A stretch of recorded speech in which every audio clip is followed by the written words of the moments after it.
Welcome back to be alert. తూర్పు ఏజెన్సీలో pastor కుమారుడిని మావోయిస్టులు కిడ్నాప్ చేసి 4 రోజులు గడిచింది. ఇంతవరకు ఐజాక్ ఆచూకీ లేదో, మావోయిస్టుల నుంచి ఎలాంటి సమాచారం లేదో, కుర్రవాడు క్షేమంగా తిరిగి రావాలని గ్రామస్తులు ప్రార్థనలు చేస్తున్నారు. తాను ఏ తప్పు చేయలేదంటున్న పాస్టర్ తన కుమారుడిని వదిలిపెట్టమంటూ వేడుకుంటున్నారు.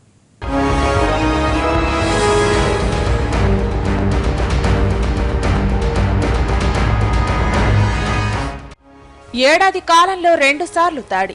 పాస్టర్ కన్నయ్యపై గురిపెట్టిన మావోయిస్టులు. తండ్రి లేకపోవడంతో కుమారుణ్ణి కిడ్నాప్. ఇస్సాక్ కోసం కన్నీళ్లు పెడుతున్న కుటుంబం. తూర్పుగోదావరి జిల్లా పోలవరం ముంపు ప్రాంతాల్లో మళ్లీ మావోయిస్టుల కలకలం మొదలైంది. 4 రోజుల కిందట ఏటపాక మండలం లక్ష్మీపురంలో చర్చిపై మావోయిస్టులు దాడి చేశారు. పాస్టర్ కుమారుడు ఇస్సాక్ ను కిడ్నాప్ చేశారు. పాస్టర్ కన్నయ్యను అప్పగించాలని కుటుంబ సభ్యులకు వార్నింగ్ ఇచ్చారు. కన్నయ్యను పంపకపోతే కుమారుణ్ణి చంపేస్తామన్నారు. దీనిపై ఆరా తీసిన పోలీసులు ఏజెన్సీ ప్రాంతాల్లో భారీగా బలగాల్ని మోహరించి కూంబింగ్ చేస్తున్నారు.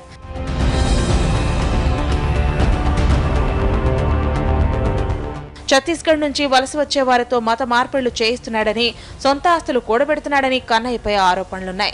నక్సలిజం పట్ల యువతలో ఆసక్తి తగ్గిపోయేలా చేస్తున్నందుకే మావోయిస్టులు దాడి చేసి ఉంటారని స్థానికులు భావిస్తున్నారు. ఇస్సాక్ క్షేమంగా తిరిగి రావాలని కుటుంబ సభ్యులు, గ్రామస్తులు ప్రార్థనలు చేస్తున్నారు. 4 రోజులైనా జాడ తెలియకపోవడంతో భయాందోళనలు వ్యక్తమవుతున్నాయి.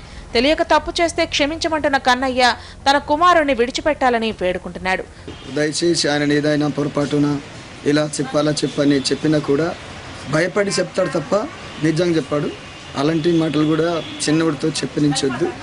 ఎందుకంటే నా కొడుకుకేం తెలియదు. ఒకవేళ నా తప్పు నాది ఉంటే మీరు అలా చేయొద్దు, ఇలా చేయాలని చెప్తే దేవుని మాత్రం నేను వదిలిపెట్టాను, దేవుని సువార్త వదిలిపెట్టాను. కొడుకు కిడ్నాప్ అవడంతో తల్లి రుతమ్మ బెంగతో మంచం పట్టింది.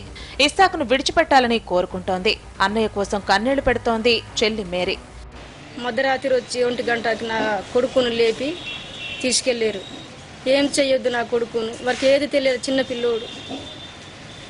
నా కొడుకును ఎట్టి పరిస్థితి అయినా నా కొడుకును వదిలిపెట్టాలని నేను మనీ చేస్తున్నాను, నేను కోరుతున్నాను పోలీసులకు. ఏమైందని అడిగితే జరిగిన సంగతి ఇదండి అని చెప్పాము. అందుకు రెస్పాన్సిబిలిటీ వాళ్ళు ఏం అనలేదు, ఏం మాట్లాడలేదు. తప్పకుండా మీ అన్నయ్య మీ దగ్గరకు వస్తాడమ్మా, భయపడొద్దనే ధైర్యాన్ని పుట్టించి వెళ్ళిపోయారంతే. రోజులు గడుస్తున్న కొద్దీ అబ్బాయి కోసం క్షణముఖ యుగంలో ఎదురు చూస్తోంది ఈ కుటుంబం.